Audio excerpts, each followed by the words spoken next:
Hello everyone, how are you doing? This is MD Tech here for another quick tutorial. In today's tutorial, I'm going to show you how to convert a Google Doc into a PDF file. So this should hopefully be a pretty straightforward process here, guys. And without further ado, let's go ahead and jump right into it. So all you have to do is select the print icon in the toolbar, or you can tap Control P on your keyboard to open up the print dialog window. Where it says printer at the top left, click the drop down and select Microsoft Print to PDF. And then you'll select the print button, and then you'll be directed where you want to save it on your computer.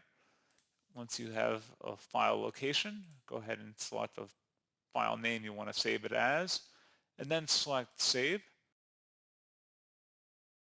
And then once that's done, you can go ahead and open it up like you would a normal PDF, and that's all you have to do. So pretty straightforward process, guys. I do hope I was able to help you out, and I do look forward to catching you all in the next tutorial. Goodbye.